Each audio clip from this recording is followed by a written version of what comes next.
چھوٹ نہیں دینی چاہیے، اس کے لیے وہ جھگڑے اور اپنے حقوق حاصل کریں، لیکن یہ کہ اس سے بالا تر کوئی شے ہو جو انہیں جوڑنے والی نہیں، ان کے اندر ایک ملت کا احساس برقرار رہے، ان کے اندر اگر وہ یگانگت کا احساس بالکل ختم ہو جائے گا تو پھر یہ جو حقوق کی لڑائی ہے اور یہ جو بھی مختلف مفادات کے اعتبارات سے، نسلی اور لسانی اعتبارات سے جو رساکشی شروع ہو چکی ہے، یہ انتہائی تباہ کن ہوگی، اور صورت وہی ہوگی جو کہا گیا کہ تمہاری داستان تک بھی نہ ہوگی داستان۔ میں نے جو استحکام پاکستان اور مسئلہ سندھ نامی کتاب لکھی، اگر آپ کی نظر سے گزری ہو تو میں نے اس کے ٹائٹل کے اوپر چونکانے کے لیے، لیکن یہ کوئی تصنع نہیں، تکلف نہیں، میرا احساس ہے، حقیقی احساس کہ میں نے اس میں یہ لکھا ہے کہ عجیب اتفاق ہے، ایک ہی سن تھا، سن ہجری 93، سن عیسوی 712، ایک ہی سن میں اسلام داخل ہوا بر اعظم یورپ میں اسپین کے راستے سے، اور بر عظیم ہند میں سندھ کے راستے، یہ ایک ہی سال ہے۔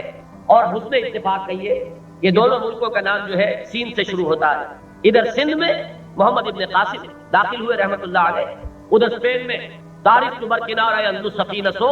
طارق ابن زیاد رحمت اللہ علیہ داخل ہوئے، یہ ایک ہی سن، اسپین اور سندھ۔ آپ کو معلوم ہے اب 500 برس ہونے کو آئے ہیں کہ اسپین سے اسلام کا نام و نشان ختم ہے۔ 1492 یہ سقوط غرناطہ کی تاریخ۔ اب آپ سمجھیے کہ 1992 میں کتنی دیر رہ گئی ہے، 1990 تو آپ کے اخبارات میں بہت آتا ہے، تو ذرا 2 سال اور بڑھائیے تو 92 ہو جائیں گے، پورے 500 برس ہو گئے۔ وہ زمین جہاں ہزاروں مسجدیں، جہاں کے اذان کی آواز گونجتی، مسلمانوں کے تہذیب و تمدن کا عظیم ترین گہوارہ، علم اور فن کا سب سے بڑا گہوارہ، یورپ کو علوم پہنچے ہیں، فنون پہنچے ہیں، سائنس پہنچی ہے، فلسفہ پہنچا ہے غرناطہ کی یونیورسٹیوں سے، یہ سب کچھ جو کچھ ہوا ہے، لیکن 500 برس ہو گئے، وہاں اب نہ کوئی اذان دینے والا ہے، نہ کوئی نماز پڑھنے۔ اب وہاں پر وہ کھنڈرات ہے، اگرچہ وہ کھنڈرات بتا رہے ہیں، ہماری عظمت بارینہ کی داستان سنا رہے ہیں، کھنڈر بتا رہے ہیں عمارت عظیم تھی، لیکن ہے تو کھنڈر۔ قرآن مجید میں بعض ان قوموں کا کہ جن کا اللہ تعالیٰ نے خاتمہ کیا عذاب استیصال کے ذریعے سے، ان کا ذکر ہوتا ہے ان الفاظ میں کہ لا یرا الا مساکنہم، اب ان کے مسکن نظر آتے ہیں، ان میں رہنے والوں کا کوئی نام و نشان نہیں، محل ہے، ان محلوں میں بسنے والوں کا کوئی نام لیوا تک نہیں۔ تو میں نے لکھا تھا اگر خدا نہ خواستہ جو کچھ حالات سندھ کے اندر پروان چڑھ رہے ہیں، ان کی وجہ سے اگر پاکستان کی سالمیت اور یکجہتی کو کوئی نقصان پہنچا تو یہ معاملہ صرف بر صغیر، صرف پاکستان کا نہیں ہوگا، بلکہ پورے بر عظیم ہند و پاک میں ہو سکتا ہے خاتم بدہن معاذ اللہ ثم معاذ اللہ، لیکن ہو سکتا ہے کہ پھر اسپین کی تاریخ دورہ جائے، اس لیے کہ coming events cast their shadows before. ابھی جو کچھ ہوا ہے چند ماہ پیشتر آپ کو یاد ہوگا کہ اگرچہ 40 سال کے دوران مسلمانوں کا خون بہتا رہا ہندوستان میں، لیکن اس انداز میں کبھی نہیں بہا تھا جس انداز میں کہ میرٹھ کارنیج جسے آپ کہتے ہیں، قتل عام کھڑے ہو کر جس طریقے سے کہ گولیوں سے اڑائے گئے ہیں مسلمان، فسادات ہوتے تھے، پولیس ساتھ دیتی تھی ہندوؤں کا، کچھ ادھر کے بھی شہید ہوتے تھے، کچھ ادھر کے بھی مرتے تھے، یہ سب کچھ تھا۔ میں جب پہلی مرتبہ بھارت گیا ہوں پاکستان آنے کے بعد، سن 47 میں جب کراس کیا تھا بارڈر، تو سن 80 میں دوبارہ جانا ہوا، پوری سلطھ صدی کے بعد 1/3 آف اے سینچری۔ اس وقت میں ایک اطمینان لے کر آیا تھا، مجھ سے کہا تھا ہندوستان کے متعدد شہروں کے مسلمانوں نے، اور میں بہت ہی مطمئن ہو کر آیا، اور ان کی اس بات سے مجھے ایک طرح سے خوشی ہوئی تھی، اگرچہ اس میں ہمارے لیے بڑا طنز تھا، مسلمانوں نے پاکستان کے لیے، میرے لیے بھی اور آپ کے لیے۔ ان کا کہنا یہ تھا کہ سن 71 تک ہم یہ سمجھتے تھے کہ پاکستان ہمارا محافظ، سن 71 کے بعد جب ہماری سوچ یہ ہے کہ پاکستان تو اپنی ہی حفاظت کر لے تو بہت بڑی بات ہے، ہماری حفاظت کیا کرے، ہمیں تو خود یہاں رہنا ہے، یہاں جینا ہے، یہاں مرنا ہے، اور اب مرنا ہے تو بھیڑوں بکریوں کی طرح نہیں مرنا ہے، مار کر مرنا۔ تو میں ایک اطمینان دے، لیکن یہ کہ اب جو کچھ ہوا ہے وہاں، واقعہ یہ ہے کہ یہ ساری کیفیت وہاں برقرار رہی ہے۔ احمد آباد میں بھی مسلمان نے پھر اس طرح بھیڑوں بکریوں کی طرح پر ذبح ہونا گوارا نہیں کیا،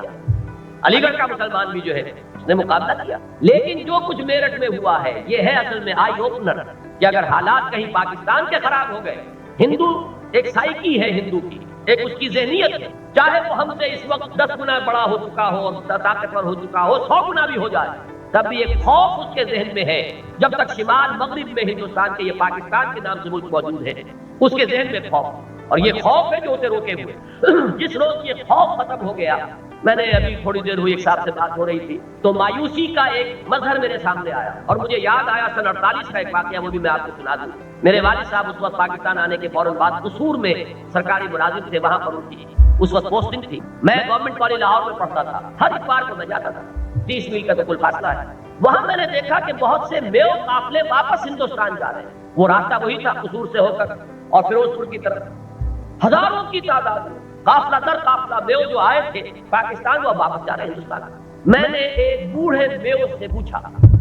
کہ کیا وجہ ہے آپ کیوں آئے تھے یہاں؟ اب آئے تھے تو جا کیوں رہے ہیں؟ جن حضرات کو اس علاقے کی بولی کا کوئی اندازہ ہے وہ میں صحیح تو شاید پروناؤنس نہ کر سکوں، لیکن میں چاہتا ہوں جو میرے قلب کے اوپر وہ منقش ہے الفاظ. انہوں نے اپنی خاص میواتی زبان میں کہا کلمان کا مارا ڈولا ڈولا پھرا ہاں کلمان نہ قدر نہ کی لوا جانا ہندو ہو جانا، کہ کلمے کی وجہ سے ہم پریشان ہوں. ان کا مطالبہ یہ تھا کہ ہمیں یکجا آباد کرو،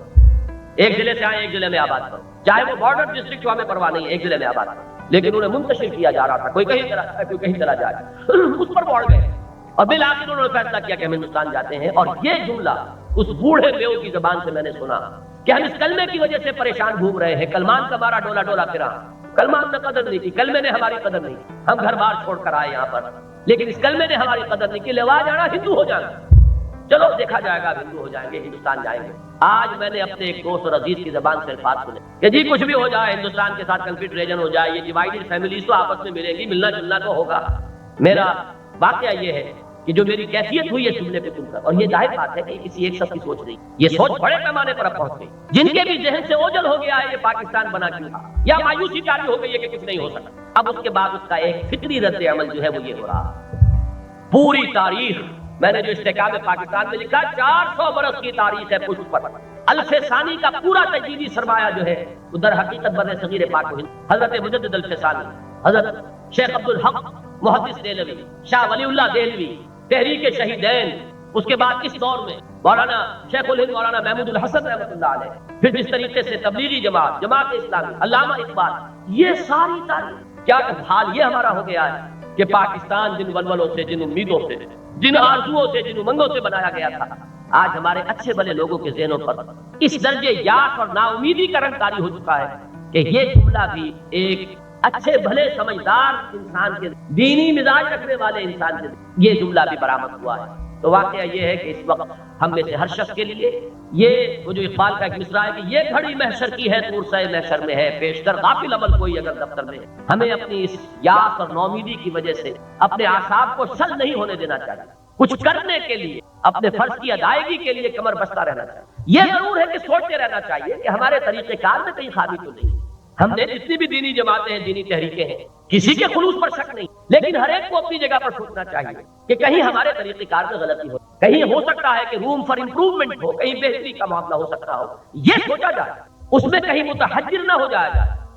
فاسلائز نہ ہو جائے کہ بس جو طریقہ کار کبھی ہم نے سمجھا تھا اور شروع کر لیا تھا اب اس سے ایک انچ ادھر ادھر نہیں ہو سکتے. یہ ہے چیز کے جو در حقیقت بیڑیاں بن کر پاؤں کے اندر پڑ جاتی. سوچیں غور کریں، لیکن یاس اور نومیدی کو قریب نہ آنے. نہ ہو نومیدی زوال علم و عرفاں ہے، امید مرد مومن ہے خدا کے رازدانوں میں.